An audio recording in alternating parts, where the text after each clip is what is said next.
Која држава, меѓународен сојуз или унија според вас е најголем пријател на Македонија? Секогаш Србија била, значи, најдобар, најблизок пријател на Македонија. За мене сви су. Сви су добри. За Македонија. Сите се пријатели на Република Македонија. Германија. Ни отидоа таму сите. Ќе дојде нешто како Карпуш 5, Карпуш 6. Европска унија, веројатно. Прашањето што ние им го поставивме на Скопјани, го поставили од Преспа институтот и тоа на репрезентативен примерок од 1002 испитаници од целата држава при истражување на јавното мислење спроведено за нивни потреби од 10 до 26 февруари. 38,6% од испитаниците одговориле дека Србија е најголем пријател на Северна Македонија. Втори се САД со 16,8%, а трета е ЕУ со 7,8%. На истото прашање, но во 2020 година наврвот била Европската унија. Според Ивана Јордановска, постара надворешна соработничка и истражувач на Преспа институтот, рейтингот на ЕУ паѓа поради разочарувањето од одложувањето на пристапните преговори и односот на Унијата кон земјава кога се делеше првичната помош за COVID-19. Голема причина за таквото мислење се и вакцините кои што Србија ни ги донираше предминатата година, каде што граѓаните се почувствуваат дека во момент кога останатите сојузи и останатите пријатели ги изневерија со доставата на времената достава на вакцини, или барем она што се сметаше за навремена достава на вакцини, Србија беше земјата која што ги достави тие исти вакцини. Низ призмата на етничката припадност на испитаниците, видлива е голема разлика. Србија е најдобар пријател на земјава за 55,4% од испитаниците македонци. Тоа мислење го делат само 0,6% од албанците. САД се најдобар пријател на земјата за 7,7% од македонците, додека кај албанците така мислат 40,9% од испитаниците. Големи разлики има и по партиски линии. Од трите најголеми партии, ВМРО, ДПМН, СДСМ и ДУИ, најголеми симпатии кон Србија имаат гласачите на партијата што ја води Христијан Мицкоски. 58% од оние што рекле дека на следните избори ќе гласаат за ВМРО ДПМН, сметаат дека Србија е најголем пријател на земјата. 6% од гласачите на оваа партија пријател гледаат во САД, по 4% во Германија и Русија, 3% во ЕУ и 2% во НАТО и 1% во Албанија. Кај СДСМ 38% од гласачите гледаат најдобар пријател во Србија, потоа следуваат САД со 18%, Германија со 12% и ЕУ со 10%.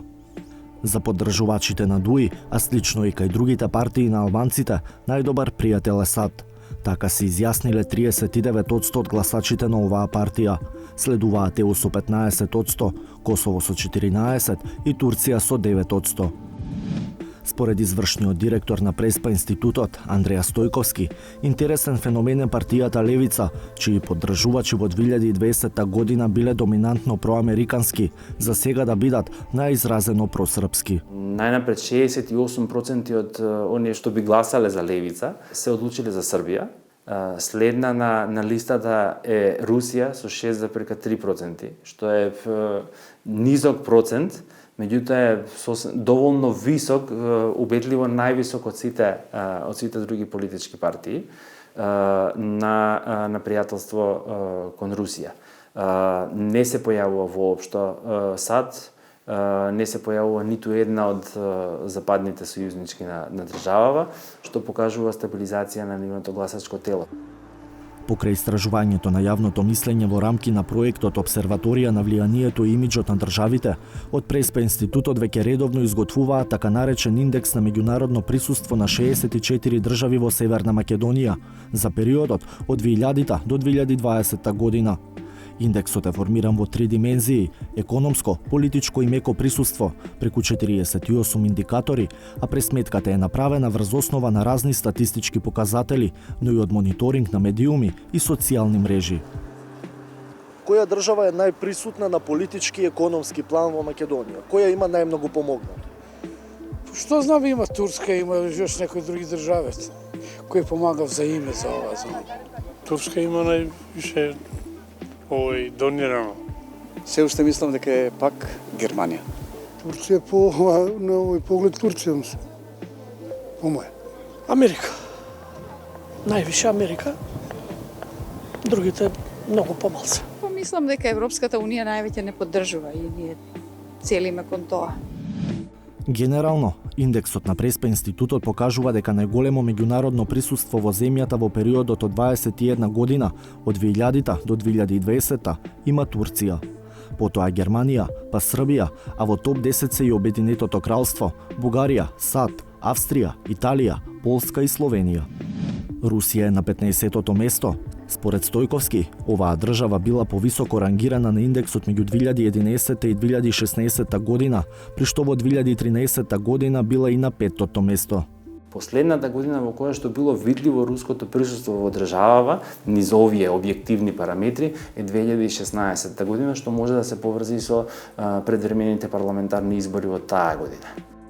Кога е во прашање само економското присуство, и тука Турција е прва. Во првите три се и Обединетото кралство и Германија. Во однос на политичкото присуство во Северна Македонија, прва е Германија, следуваат Полска и Унгарија. Германија има скок од 5 позиции, за да покаже да се појави на врвот во 2020 година. Полска прави најголем скок, 9 позиции скок. Обединетото кралство и Холандија се двете држави кои што видливо се зајакнуваат во последно време, што мислам дека би требало да го идентификуваме со периодот на последната политичка криза, прислушувањата, специјалното јавно обвинителство и ангажманот на овие две држави и учеството во надминувањето на политичката криза. Од друга страна, Русија е држава која што својата надворешна политика е заснова на користење и искористување на домашни кризи. И тоа го имаме видено во Македонија, бројките кои што ги најавме само го потврдуваат она за кое што многу време веќе зборуваме, а тоа е дека кога имаме криза во државата, кога државата е на несигурен пат кон НАТО пред неколку години и сега кон Европската унија, Русија го користи тоа за да го зголеми своето присуство. Што се однесува до трговската размена на земјава со странство, истражувачите заклучуваат дека Северна Македонија нема да биде директно погодена од руската инвазија на Украина. Ниту едната, ниту другата земја котираат високо на земји извознички или увознички на основни добри преработки. Кога е во прашање увозот на нафта и нафтени деривати, Русија, која е представена со сина боја, речи си држала монопол до 2009 година.